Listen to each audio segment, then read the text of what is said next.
গরম ভাতের উপরে পড়ে গেল ইলিশ মাছের পানি খোলা, একদম পাতলা টেলটেলে একটা ঝোল, পুরো গরম, যা একদম নরম, একাই খুলে গেল।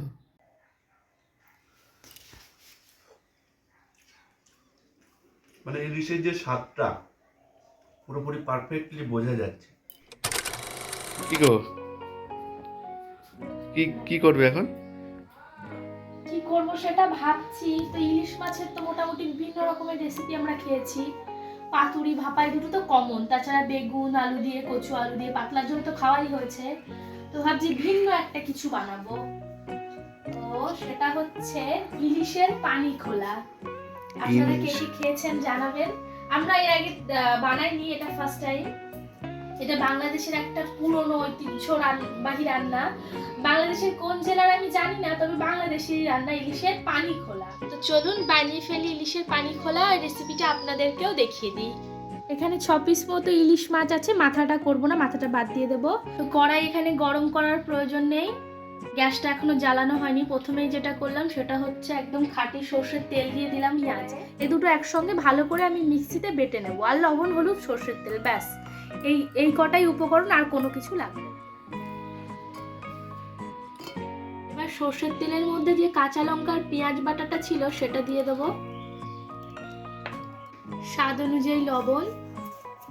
রান্নায় মানে এই রান্নাটাতে যদিও হলুদটা পড়ে না, একটু সাদা ঝোলই হয়, কিন্তু তবুও আমি একটু হালকা কালারের জন্য অল্প সামান্য পরিমাণে একটু হলুদ দিলাম। এবার সব মশলা একসঙ্গে ভালো করে মিশিয়ে নেব।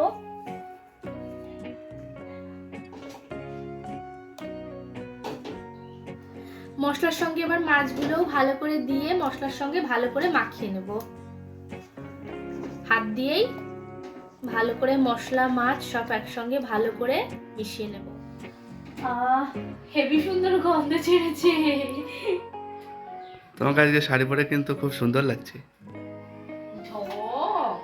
না না, সত্যি বলছি। ও তার মানে আমাকে শাড়ি পরে ভালো লাগছে, মানে এমনি ভালো লাগে না, তাই তো? এমনিও ভালো লাগে, শাড়ি অনেকদিন পরে পরলে তো।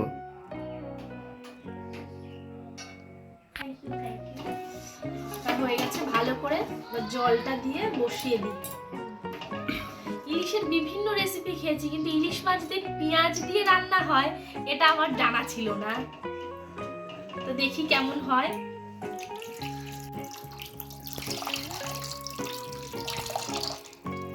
হয়ে গেছে পুকুর। এই যে সব মশলা মাছ সব একসঙ্গে ভালো করে মিশিয়ে মোটামুটি কিছু মিশিয়ে এক কড়াই জল দিয়ে দিয়েছি। গ্যাসটা কিন্তু এখনো জ্বালানো হয়নি। এই যে এবার গ্যাসটা জ্বালিয়ে দিয়ে ওপর থেকে ঢাকা দিয়ে মোটামুটি 10 মিনিট মতো ফুটিয়ে নিলেই কমপ্লিট হয়ে যাবে। এই 4-5 মিনিট ধরে ফুটছে, 4-5 মিনিট না বেশি। হালকা কালার এসছে, সর্ষের তেলের রং আর অল্প একটু হলুদের রং। কি গো, গন্ধ ছেড়েছে? দারুণ গন্ধ বেরোচ্ছে, কিন্তু আমি এখনই বলবো। হয়ে গেছে প্রায়, আর 2 মিনিট মতো ফুটিয়ে নিলেই হয়ে যাবে। ওপর থেকে দুটো মুখটা ফাটিয়ে কাঁচা লঙ্কা দিয়ে দিলাম। গরম ভাতের সঙ্গে একদম ফাটাফাটি জমে যাবে। হয়ে গেছে গো, বসে পড়ো, খাবার দিয়ে দিই। বসে পড়বো? তাহলে শুরু করে দিলাম। গরম গরম পুরো। ঝালটা মনে হয় ভালোই হয়েছে, না দেখেই আবার লঙ্কা নিয়ে নিলে। লঙ্কার একটা গন্ধ আছে না, এটা ভালো লাগে।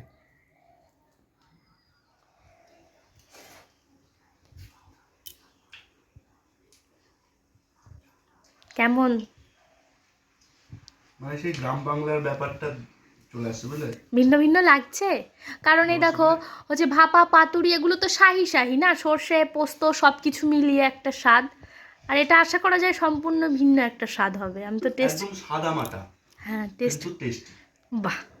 এই রান্নাতেও কিন্তু ঝামেলা নেই না, তাই না বলো? একদম সহজ, একটু মেখে ঝুঁকে ভালো করে একটু বসিয়ে দিলেই হয়ে গেল। রান্নাতে টাইমও লাগে না কিন্তু 10 মিনিট। সত্যি খুব ভালো লাগে, সত্যি ভালো হয়েছে। একদম।